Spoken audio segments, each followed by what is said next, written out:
Good. I think we can get started with our webinar here. If everyone can hear me all right. So on behalf of Switzerland Global Enterprise, I'd like to welcome everyone here to join this webinar on a topic of how decentralization, open source innovation, and data privacy make Switzerland a strategic hub for companies to establish a footprint.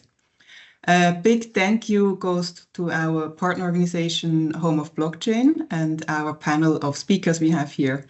And we are very delighted to have Browne. He's a tech correspondent for NBC, moderating the panel.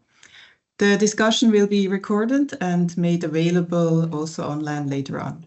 And we also would like to hear from you. So if you have any burning questions to the panelists, so please type them into the chat here, and then Ryan can use them and add them to the conversation with the panelist. So that's from my side. A big welcome again, and I will pass on the mic to Ryan. Perfect. Thank you, Serpa. Yeah, thank you everyone for joining for what I'm sure is going to be a very insightful conversation. So yeah, exactly that. We're going to be talking about the Switzerland ecosystem with respect to blockchain. Switzerland is a country that has for years cut its teeth in making this a technology that is regulated, putting blockchain on the map from a sort of financial ecosystem point of view.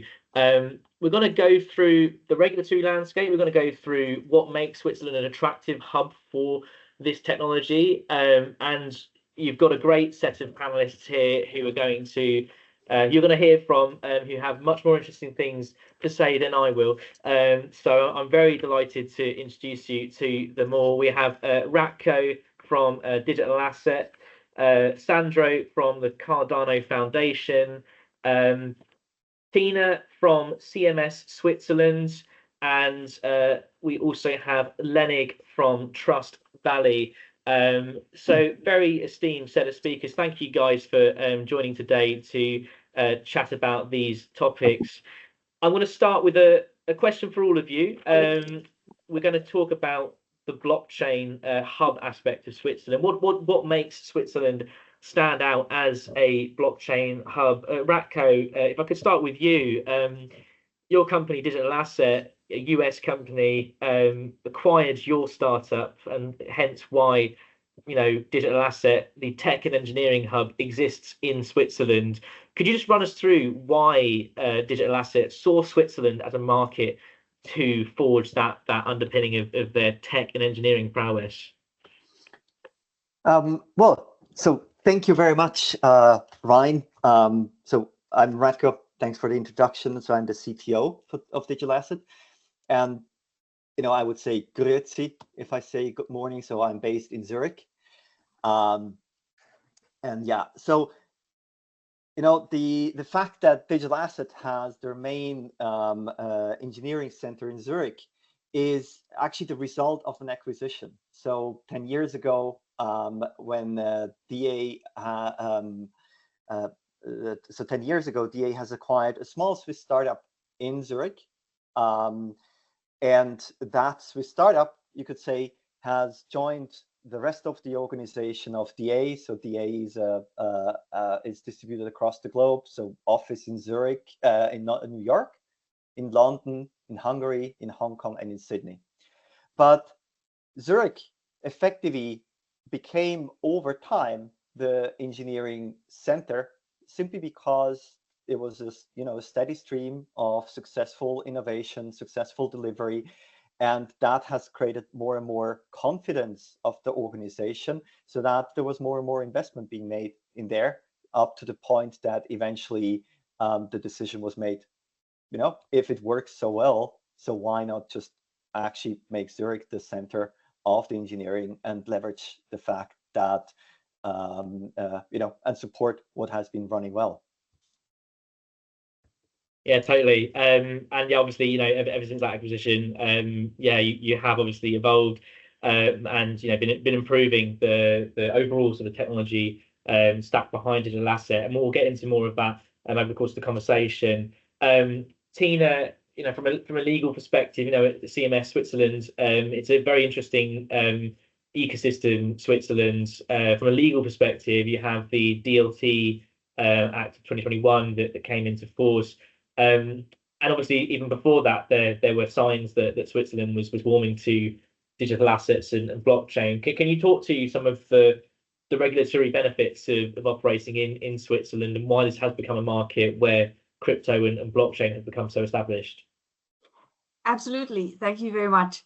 So you're rightly saying that the Swiss DLT Act entered into force in 2021, but the whole ecosystem started much earlier in Switzerland. So it takes its origins back to 2013 or even before, actually.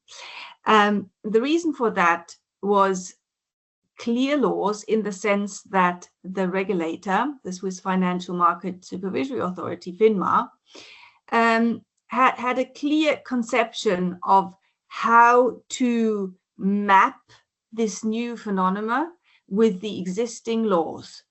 And unlike other regulators, rather sooner than later had a proactive approach to this new kind of business and ecosystem, in the sense that it was welcoming, proactive, and pragmatic to some extent, and set up rather clear guidelines of how the regulator itself qualifies certain types of tokens. So, and that was way before the entry into force of the DLT Act in 2021. So that was, of course, a huge selling point for Switzerland at the time. And then it went on in 2021 with the entry into force of the Swiss DLT Act, which is not a standalone act. It's kind of a framework act, which amends other existing acts where necessary. So very focused approach, and not kind of inventing the wheel once again. And one of the main changes, which is of general interest, apart from probably regulatory requirements or considerations which are in particular of interest to financial service providers, is what has been changed in the civil law. In the civil law, Switzerland was truly one of the first countries to introduce a kind of security.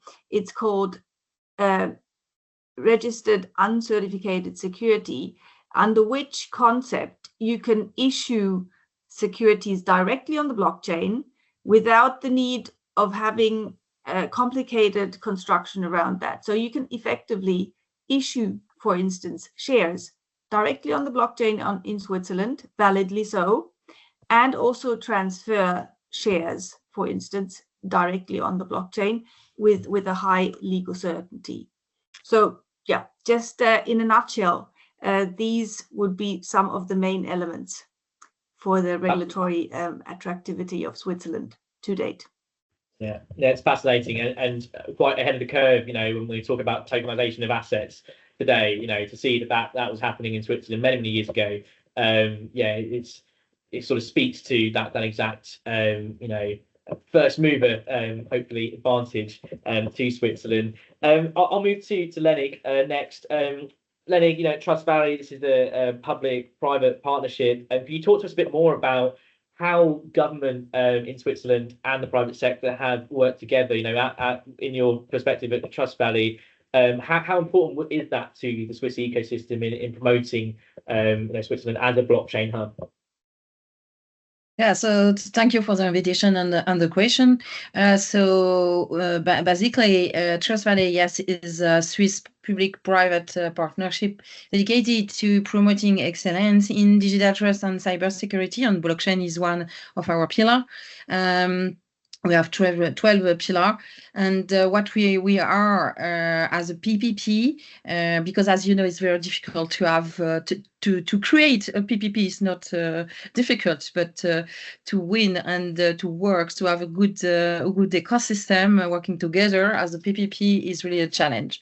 So what we are, we are a super connector. in our domain, and we do a lot of open innovation. It's for that we think that in Switzerland is great to be there. You can ask me why Switzerland, and decentralization is in the DNA of Switzerland with the direct democracy. So we know that, we live that all the day. So it's for that we understand very much, and we like very much this kind of technology. So Switzerland has also a reputation for stability and neutrality, and combined that major asset with long experience of security and trust. It's for that we created this PPP, because we really need to have some asset. As said by Tina, it's not came 2 years or 3 years or 10 years ago. It's really the history who have done that and created this unbelievable space in the earth of Europe. So it's for that we decided with the state of Geneva, State and Republic of Geneva, and the state of Vaud to create it with the support of government, this ecosystem, this PPP. And the culture of Switzerland is renowned of its discretion, some things that are incredibly valuable in the blockchain industry. So we know with the long experience with the banking sector, the place financière here, to how to do that. So Trust Valley was established in 2020 by the two cantons and the two states, and we work a lot at the federal level also, and we have more than 53 partners 5 years after the launch. So we think that it's a good one. We have academic, public, private sector, and we work a lot at a worldwide level with worldwide industry leaders, and we have 3 missions in this PPP: promotion, and sending all the region reputation as a center of expertise in digital trust and cybersecurity. But another pillar is really linked to innovation, not only for startup, but also for SMB, SMEs, and for corporate. We manage. We have in our pool right now more than 200 startups, so it's big, quite a lot. Yeah, a lot of work behind this ambition and the broader state of innovation in Switzerland. I'll move to Sandro next from the Cardano Foundation. Began in Zug in Switzerland many years ago. Sandro, can you speak to why was Zug that place? It's often referred to as Crypto Valley. Just referring to just how much crypto activity goes on there. How important is that particular city to the Swiss ecosystem? Absolutely. And first of all, it's a pleasure. Thank you so much for having me here. It's an honor. And Ryan, thanks a lot for the question. Briefly on myself, I'm Sandro from the Cardano Foundation. I'm the Global Business Development Lead. And what we are doing at the Cardano Foundation, we are an independent, non-for-profit foundation. And as you have heard on the question from Ryan, we are based in Switzerland. And we are actually dedicated to advancing Cardano as a public digital infrastructure across various different industries. So our focus is on critical infrastructure rather than those, let's say, hype projects you often hear about blockchain industry. My background is in finance, where I spent 20 years, primarily in investment and infrastructure banking. And why Switzerland and why Zug? Let's probably start first with Switzerland and how we evolved to this Crypto Valley, and now what we have heard from Lennig as well with the Trust Valley. So there is a lot of happening. But when we look back in the early days, what is important? When you look at Switzerland, Switzerland has continuously or always positioned itself as a place of quality and precision. We know this from the watchmaking industry, but it's across various different fields. And the focus on excellence is evident in the educational institutions as an example as well. So we have the ETH in Zurich, or we have the EPFL in Lausanne, which both are consistently ranked amongst the world's best in technology and scientific research. So, which means there is an environment which produces talents, highly skilled talents in an emerging technology as well. Obviously, not yet, or back then, not in blockchain. This is something which needed to be established. They are blockchain research center these days, but we just had access to good people. The second reason for Switzerland probably is also like the geopolitical uniqueness of Switzerland, so its neutrality, the central location in Europe, stable political system, and the role as a hub in diplomacy. So when we look at Geneva as an example, you see all the UN, the United Nations, and other international organizations, which whom we also actually enjoy a very good partnership in establishing certain projects. And I think Lennig said it pretty much extremely well. It's in the DNA of Switzerland when you look at the democracy and how we operate amongst the different cantons. And this brings us then probably to Zug. Why Zug? And some who may be listening today, they had the pleasure to attend the Crypto Valley Summit earlier this year in summer. It was also not just the Crypto Valley Summit, but it was actually the 10-year anniversary of Ethereum. It's crazy how time flies, isn't it? So I did Ethereum choose Zug because this is kind of how the Crypto Valley got established, right? And the reason why was like what we heard from Tina as well with the CMS amongst others. It was the openness, the dynamic environment which supported actually the blockchain industry. So back in 2013, we had Bitcoin Swiss founded, which played a vital role as well for the Ethereum founders to establish Ethereum in Zug together with the canton and this Crypto Valley, which has been built.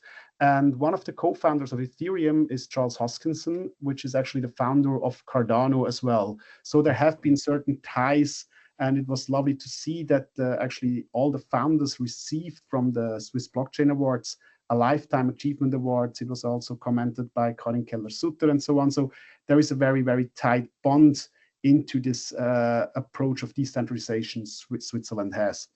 And when we look actually at the principles and its governance policies, what actually comes out of Switzerland, but then specifically of Zug, it offers a compliant way to support these frameworks, which are driven by innovation, and we are very flexible in this context. And this is definitely something which makes Switzerland extremely unique and different compared to other jurisdictions. So, and I think we can maybe combine it a bit in the regulatory environment, so the clear supportive guidance with the policymakers and authorities and the dynamic environment. The ecosystem and the talents, which has been arisen since the establishment of Ethereum and the Crypto Valley, and the government support as such. Further, it's also the quality of life. It's also important, right? So Switzerland, it's very stable politically and provides a high quality of life to operate the business. So I think looking at the title, we can go back on Switzerland's decentralized governance model, right? Resonates deeply with the values of a blockchain. We have the autonomy and flexibility of each canton, including Zug, and the leadership there is doing amazing. They also have enabled, let's say, that you can pay your taxes in Bitcoin and so on. So they're very at the forefront. And then the open source innovation is also something which is for Switzerland.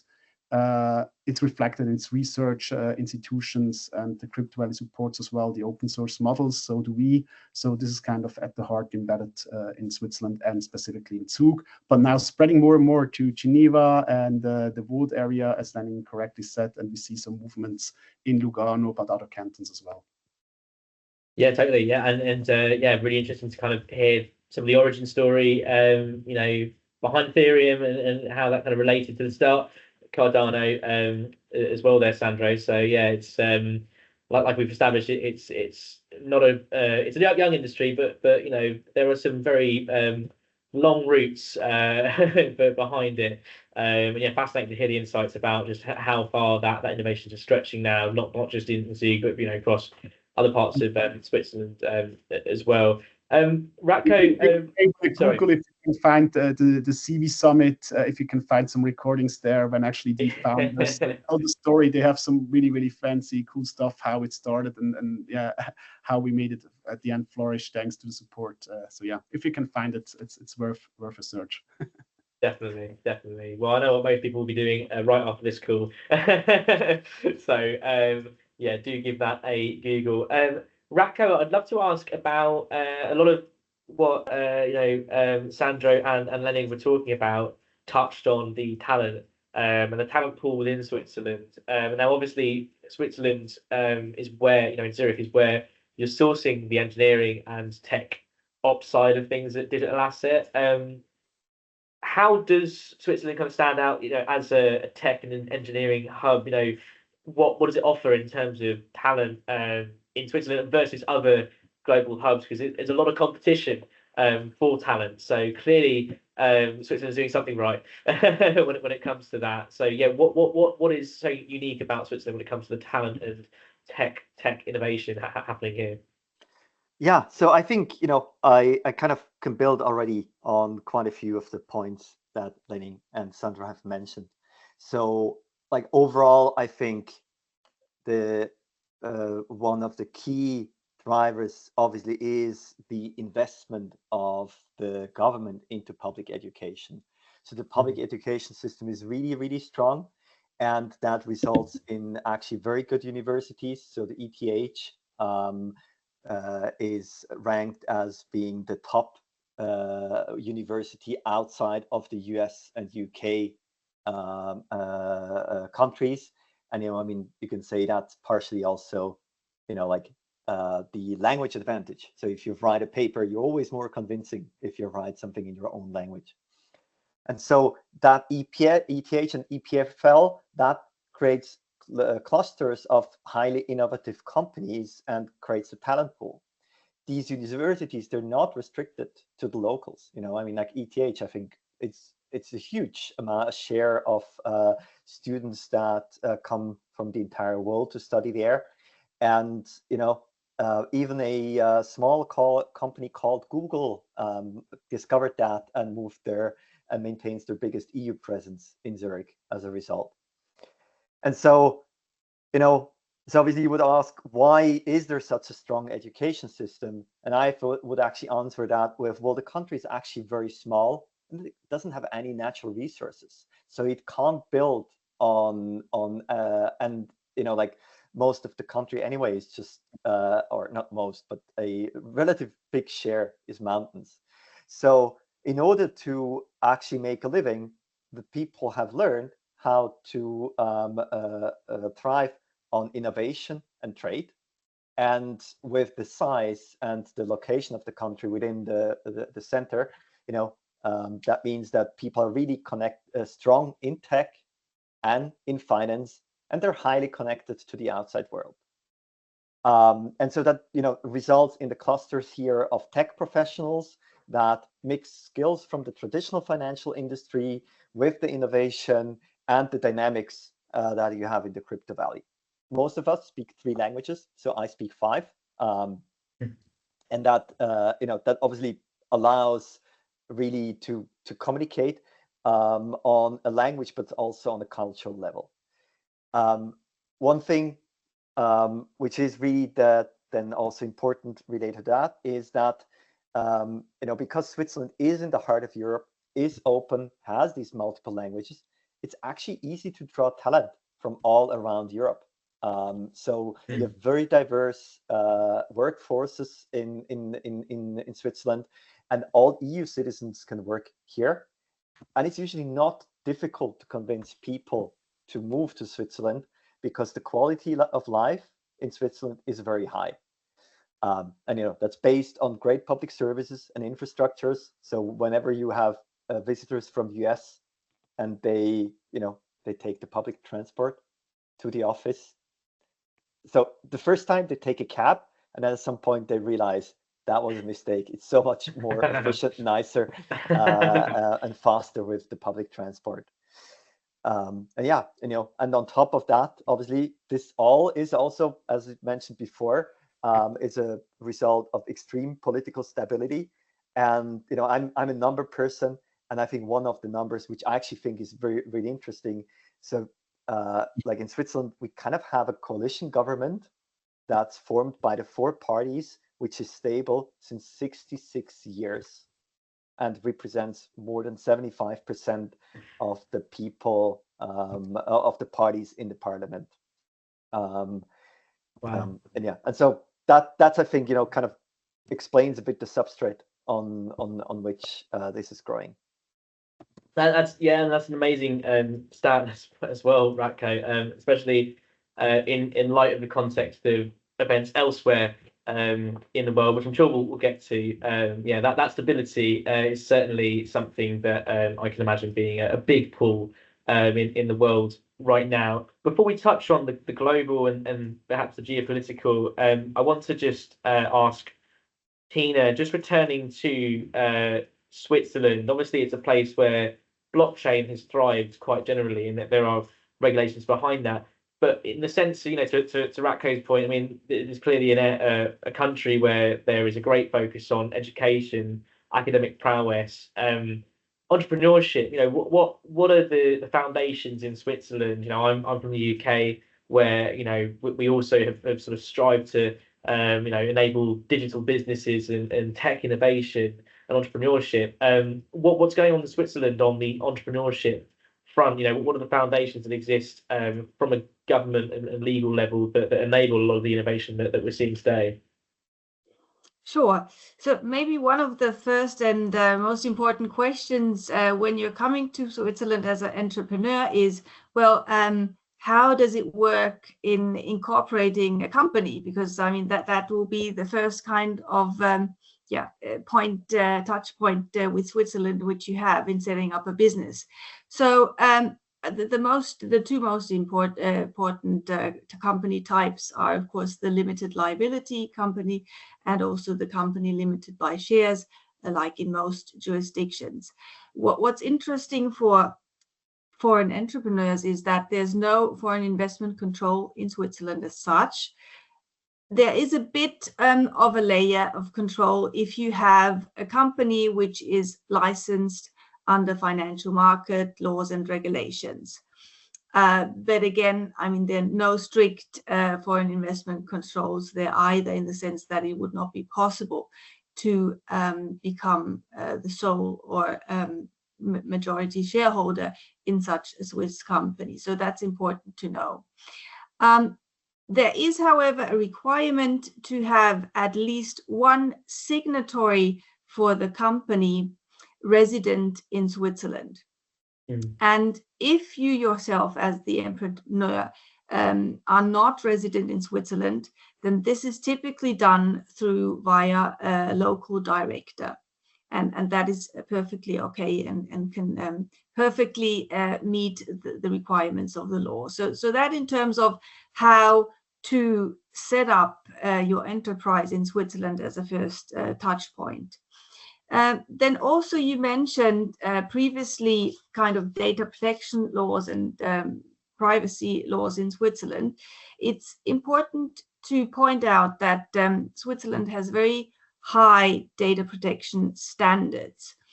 They have clearly been recognized as equivalent to the EU data protection standard under GDPR regulation. So that's, of course, a good thing. Even better so, that under Swiss law, for companies in particular, as we're speaking here, potential penalties are much lower actually than under GDPR. So, I mean, hopefully everything goes well, but if it doesn't, or if there are minor flaws, you will not be facing the same kind of level of penalties as within the EU.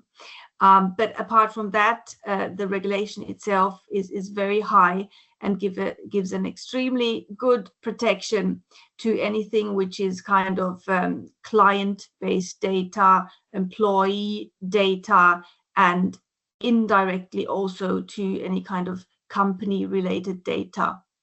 Of course, Switzerland also has regulation on trade secrecies, which is protected by criminal law in general, but also fair trading law.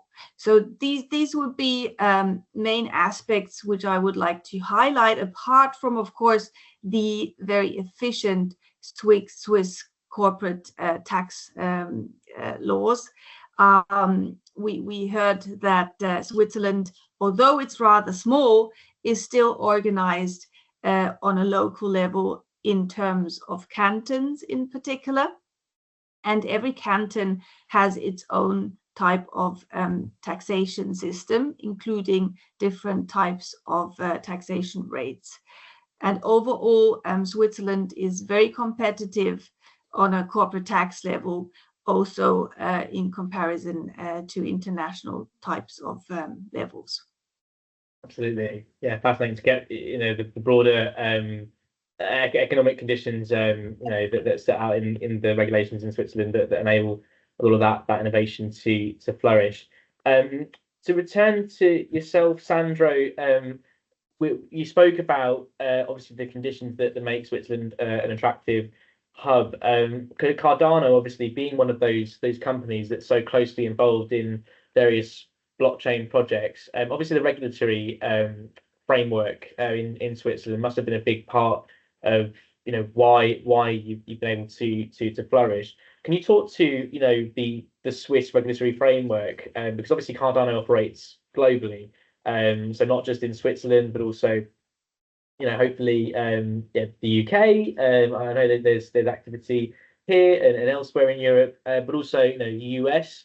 And the US is quite an interesting market, because for the past 2 years or so, we've seen a big crackdown actually in the US with respect to crypto and blockchain companies. I'd be curious to get a sense from you, Sandro, about how Switzerland can sort of stand out as a regulatory hub in which these companies can operate. How do you think that Switzerland currently compares to other jurisdictions like the US, like the broader EU as well, with MiCA in place? Be curious to kind of get a sense from yourself about how the regulatory environment has enabled companies like the Cardano Foundation. Mm-hmm. Thank you for the question, Ryan. I think a lot of things are actually from a collaborative environment. So we do see this also across the border in other jurisdictions, that there are consultation papers. They are actually including some feedback from industry leaders, but it's, let's say, fairly limited. And when I look into Switzerland, I do see that we are very, very open in the conversation we have with the different type of stakeholders. So the baseline we have, and Tina mentioned this with the DLT Act, but also with the ICO guidelines from 2018, then the stablecoin guidance, which came afterwards, gives a very solid framework for companies that they know actually what they can do and what not, to actually build business by reducing risk and actually be in a compliant environment. So this actually allowed as well that we have things like the FMI license with SDX, Swiss Digital Exchange, which carries on a financial market infrastructure license. SDX was the first digital exchange actually with an FMI license. Then we have seen the crypto banks arising with Signum and formerly Saber, now Amina Bank, and more banks coming because there is more clarity.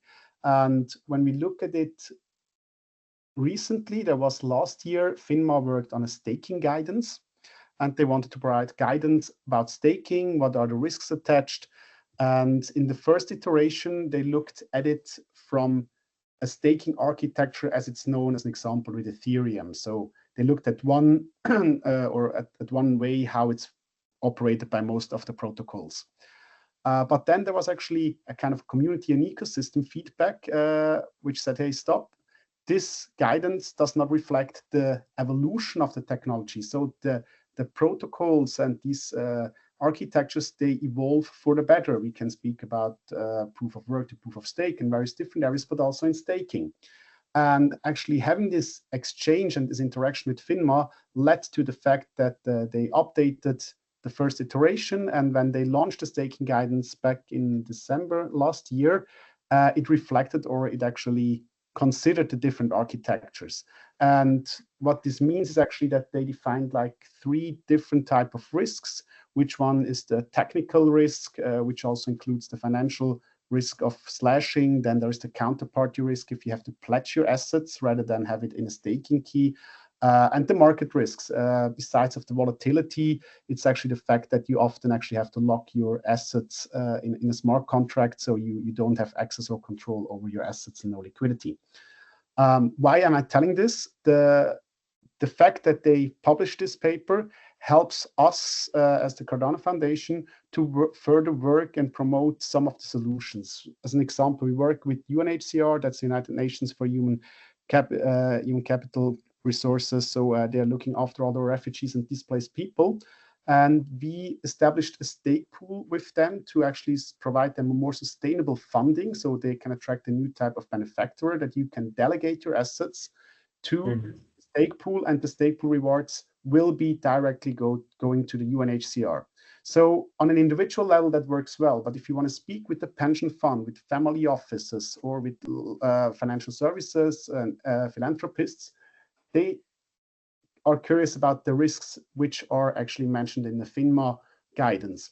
And the architecture on a third generation blockchain like Cardano resolved these issues. So you don't have these risk parameters, which allows them to consider to participating in such a system for their CSR, as an example, when we speak about corporate social responsibility. So we are in a very close conversation with the policymakers and the authorities, and I think this is one of the big differences to actually make Switzerland and contain Switzerland as a hub for innovation and for blockchain. And then it's also the closeness to the government. We heard about Home of Blockchain Switzerland. We know there is the Swiss Blockchain Federation. There is so much happening here with Switzerland Global Enterprises, which brings together stakeholders with the relevant decision makers to actually not just release a policy, but to make it actually applicable for the industry and its evolution. Yeah, absolutely. And I suppose Lennig as well, you know, in terms of that proactive government and private company relationship, that sort of speaks a lot to what Sandro is unpacking there. You know, there is a two-way street. There is a dialogue and consultation approach that is happening in Switzerland. I mean, can you talk to that a little bit more, you know, in terms of how accommodating the government in Switzerland and the authorities, you know, like FINMA, other regulators as well, are on the whole when it comes to, you know, this particular industry? At first, I want to say that entrepreneurs don't come only for watches, chocolate, and so on. We really have a lot of things. So, what is going on with the government? It's that we are close. We know all the ministry. So it's that because of the direct democracy, and we work as a decentralized country. So it's easy to say what you want and how it's possible to work, and how we can manage to have a good ecosystem for economic innovation at first. And what I can see is that when the government can support some real concrete action, partnership, they really try to find a way to do that. So it's really linked to the culture of the country, and it's for that what we are doing with the Trust Valley as an example. We have a global accelerator for startup from pre-seed to Series A, and with this kind of global accelerator, we began only with some canton in Switzerland, and we offer the framework and all around that. And after that, we have 34 countries who are postulate to this kind of tool, and with the support of government. And it's also to have some good place at the right time, and it's really that we can offer in Switzerland. And one of the panelists told about the talent. government, and this is clear that we are super close of government, but also from the academic. And as you know, it's very important to have the support of the government, to have good academic, and it's for that we have EPFL and EPFZ in Zurich and in Lausanne. So, but not only, we have also a lot of University of Lausanne, who is doing, for example, at a very high level, not in blockchain, but it's more relative to forensic action, and all relative to this domain. Yeah. Totally. Yeah, no, such a fascinating story that unfolds. Just a reminder to the audience, the chat is open if you would like to share some questions to our lovely panelists. So yeah, please do make sure to use that function. I'm sure they'd love to take your questions. So yeah, if you just pop the chat open, that is more than open for you to pop some questions in.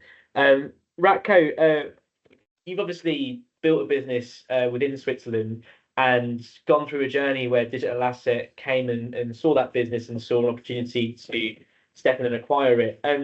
But I think you also got some interesting perspectives about, as a US entrepreneur, a US business going into Switzerland, what is the advice? And I'm sure we're talking more globally here, in terms of other companies and entrepreneurs and just people who are generally interested in looking at Switzerland as a place to invest in and innovate. What would be your advice to tech entrepreneurs in the US or even elsewhere looking at Switzerland?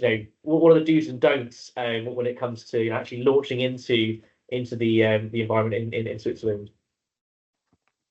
Yeah, thank you very much for that question. So, I mean, obviously I live in Switzerland, so it's difficult to have that perspective. But I just recently had a conversation with one of the founders, how he perceived that the collaboration, or how he perceived working with a Swiss entity. And the thing that he mentioned to me is that that one thing that he thought that really is different is there are cultural differences, and that doesn't mean worse or better. It just really means it's just different. And so you can see that, for example, people speak English with you, but in fact it's not their mother tongue. And I actually think that in some cases, I guess I might have insulted a few people accidentally, simply by translating my German to English without really noticing that I was violating subtle conventions that exist in the language. Very simple, and I guess Sandro's gonna agree with me. Good here really means good. Do that again. Yeah. Interesting really means, oh, I really like that, really like the word interesting itself, and not kind of like a statement for the opposite. And so so that is one thing that I think people might sometimes miss, because it does not appear as obvious, because if you're not used to it. And the other aspect is, and I think that's also how to say, I mean, that has always been sometimes a bit of a friction point, or not friction point, but just point of misunderstandings, is how people see work-life balance. And I think people take it very seriously here. So that means that when they're at work, they're extremely productive. Like, we don't waste time, deliver value. It's always trying to figure out how to how to move the thing forward. But then in the evening, they go home and they're really they stop responding on Slack. And that sometimes is kind of, so people have to get used to that this is really just the way people treat it, that they kind of switch from day to night. And that's the way how the culture works here. And third, I think that's maybe one thing to also know is the stability that we talked before, that's partially in the people's mind. So people go for stability, and there is a bit of a lower risk tolerance than you would expect in other countries. It's not worse, it's not better, it's just you need to factor that in. Absolutely, really interesting perspectives there.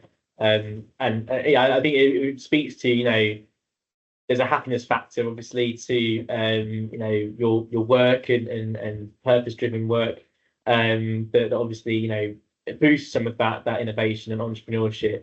I'm going to turn to Sandro. Sandro, you look like you sort of resonated a bit with what Ratko was saying there on the cultural side of things. Yeah, anything to add in terms of advice to people looking in at Switzerland as a place to invest? Well, it's two things. One thing is definitely it's a cultural different breed, let's call it like this, if I can call it like this. But we are also very mixed, right? So when we look, we have a very high diversity, especially when you look in the tech industry. There is a lot of actually expats working out of Switzerland. I think it's really what Ratko said. It's like the wording which we need to be careful of, right? Because it's not only when we speak about the general terminology in this technology, because it's still kind of an emergent technology, and we speak in terms which can be the interpretation of it can be different. So depending on actually the person you're speaking to, is it a developer, is it a coder, or is it someone from a traditional business, you need to be very careful how you speak or actually how you describe a certain process to make sure that it's correctly transmitted. And I think many are kind of afraid to actually start looking into projects or even getting actively engaged, because there's kind of still a little bit of broken telephone, or the communication is not that clear. So what this means is we need to provide a lot of education. And this is something we are focusing on at the Cardano Foundation quite heavily, to provide this education. I have this week, it's the third session, of which two of them before was one with the University of Applied Science of Zurich, and the other of the Canton of Grisons, where I had once 1.5 and once 3 hours just education with the students, that they understand what they can carry back into their businesses. So, and there I see as well that the questions which are coming back, they really depend on the level of technical understanding and business experience. Yeah, absolutely. And yeah, if there's any industry in which there are jargony terms and technical terms that people obviously might have questions about, it's certainly crypto and blockchain. I know just as well in my own profession, having had to explain a lot of these topics generally to our audiences. So yeah, definitely resonate there, and also appreciate the commitment to obviously that is an important issue as well to make sure that you address. I'm noticing we're getting a few questions in the chat, so thank you everyone for using that chat function to send a few questions through. Seeing as we've got about 10 minutes left to the conversation, so I'm going to have a read of a few of these and ask them to our panelists. So we have one from JS saying, considering the strict data privacy and security needs in Switzerland, which I think Tina spoke to earlier, is there currently any support from the legal side? And what kind of regulations are there in place that would facilitate using blockchain outside of finance? So, for example, in the health industry is one example. Perhaps there are other industries as well that we have in mind. But yeah, anyone want to sort of provide a response to that? I know Tina, you mentioned earlier about the data and security regulatory framework in Switzerland. Yeah, would you have any thoughts on how people can think about that, not just applied to finance, but for other industries as well? Yeah, it's important to note that the Swiss DLT Act was mainly, or is mainly, tailored towards, civil law questions and financial market regulatory questions. So there's nothing specific in that DLT law which would be catered to the kind of life science or medical area. Having said that, on the other part, there are no specific hindrances either in using that technology in that kind of space. And especially, I mean, given that tokenization is a general concept which is used throughout different parts of the industry, that is of course also interesting for companies active in the medical space, for instance. If we're speaking about bringing supply chain management, for instance, on the blockchain, then this can just as well be done in the medical industry, using the kind of legal certainty which exists around blockchain in general in Switzerland, and in particular also tokens, coins, which are then used in connection with this type of, let's say, system. Interesting, yeah. And there seems to be, even though there is that financial focus of the regulation, it still touches on other areas as well, you know, in terms of if you look to tokens as an enablement of those other spaces as well. Sandro, Ratko, I want to start with Sandro. I think you had your hand raised first. If you want to share some perspective on that as well. I tried to keep it short, Ratko. Apologize. Yeah, no, but just as a follow-up, what Tina said, I think this is important, and just to answer the question, there are a lot of use cases outside of the financial industry. So financial industry is really just one use case. There are plenty of others, and everyone is actually invited to reach out to me if you want to hear more the coming days, to follow up with me, just in respect of time. But what is important, it's not only our regulation which is built in Switzerland, but we are affected from regulation outside as well. So when you speak about the digital product passport as an example, it's an initiative from the European Union, but it will affect our businesses as well, our manufacturers. And actually the digital product passport provides information about the product life cycle. So it aims to enhance transparency and sustainability across supply chains, that you have actually transparent and traceable information. How is something produced? What are the emissions attached to it? And so on and so on. And there is a lot happening, especially what we do in this regard. So there are kind of regulatory frameworks coming, which will actually bring these industries on chain to actually have an efficient measurement, reporting, verification system. Yeah, but I mean, for me, you know, just to add to that, I think privacy is not just a regulatory necessity. In the end, privacy is always going to be a key requirement that you need to provide to clients, and that's, maybe you could say, the angle that we are working towards. So you know, our partners are the largest financial institutions and biggest players in the financial market, and we're trying to find a path in how we can make them benefit from the great properties of the blockchains, but without them having actually to face the regulatory and privacy challenges, right? Because privacy is also a competitive advantage. And in that sense, you know, I think that just for that angle technologically, and that's what we are kind of building with our Canton network, where we effectively have an L1 which has the capabilities of a blockchain, but comes with the you could say the control and the privacy that is necessary for these kind of workflows, that obviously also very well extends into the health industry. And again, you know, here you can see maybe back the Swiss roots, where we even encoded the name of so the concept of cantons in Switzerland in the name of our product, because we used so many elements of Switzerland within the architecture. Amazing. Absolutely amazing about that. Yeah, in the interest of time, we've got another question from Besma. This is in relation to the US election, something I'm also interested in kind of getting people's perspectives on. But the question is, in your estimation, how do you foresee the impact of anticipated new US government policies on the industry? And I think we're talking about the crypto industry specifically here. Will there be a new gold rush atmosphere? Now, Sandro, I can't not ask you about this from your perspective. Yeah, obviously Trump has has had a very pro crypto agenda, even in the lead up to the election. What would you say in response to that question?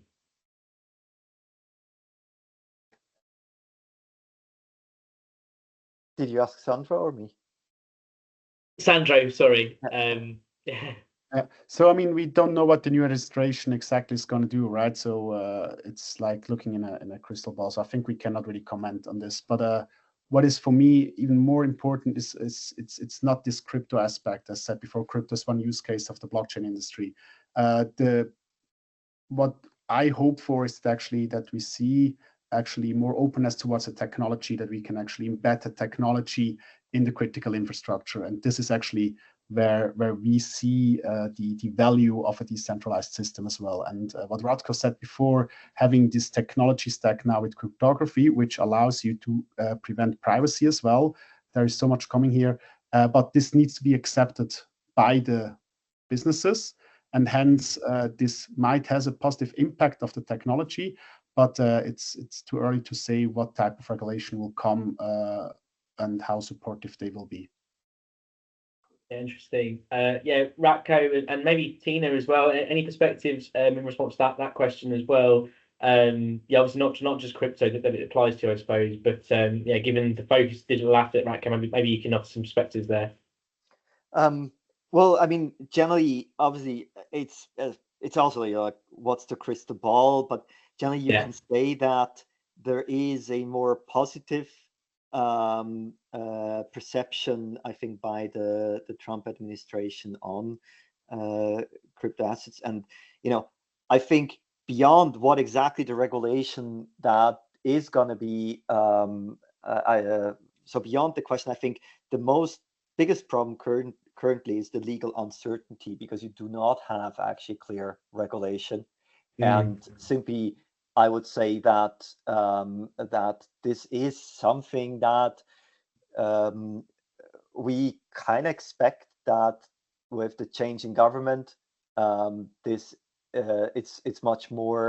now more likely that there's going to be some progress in that direction, and maybe the US is going to move more towards the Swiss regulation and the Swiss model. Interesting. But we can't predict. Maybe adding to that, I mean, the thing in the US, certain unclarity of regulation, yes. One of the main things is also that they're kind of actors which have different types of interest and who are also kind of contradicting themselves. So there's at least the Securities and Exchange Commission, and then, for instance, also the Commodity and Futures Trading Commission. And to date, they have acted quite differently. So that is also my personal expectation, that maybe given the new administration, there will at least be a push towards aligning, to the extent possible, the different kind of commissions and entities. And I think there was already in the media that the president-elect might want to replace the current chair of the SEC, Gary Gensler, who has in the past been rather critical towards crypto. So these might be first steps, and then further down the line, more regulation, which kind of enables and brings the different actors in one line. That's my expectation. Absolutely, and equally interested to, not that I have the crystal ball either to know exactly where things are going to go, but we do have those signs, in terms of the SEC and potentially potential removal of Gary Gensler as chair of the SEC. It's certainly been an interesting ride for crypto. So it seems like the next 4 years are going to be just as interesting to watch and report on here at CNBC.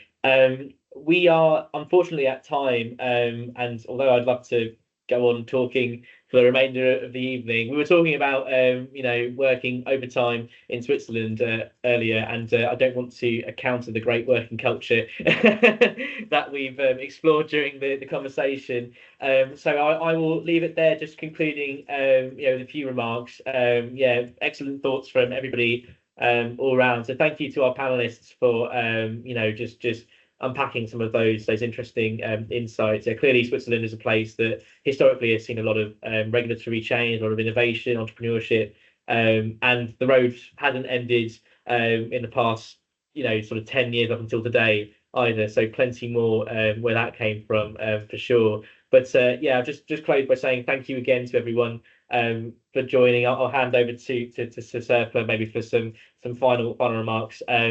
Just on where you can find this webinar after it's wrapped up. But yeah, thank you again everyone for joining. Thank you also from my side, Ryan, Ratko, Lennig, Tina, and Sandra for this lively discussion. I'm not saying interesting, Ratko, like a Swiss person would say.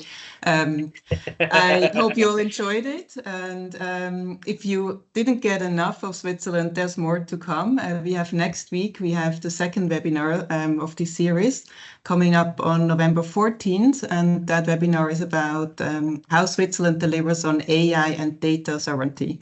So another interesting topic related to what we discussed today. So please tune in next week as well. And yeah, with this, I would like to close this call, and a big thank you to everyone again. Thank you. Thank you very much. Thanks very Bye-bye. much. Cheers, everyone. Thank Bye-bye. you.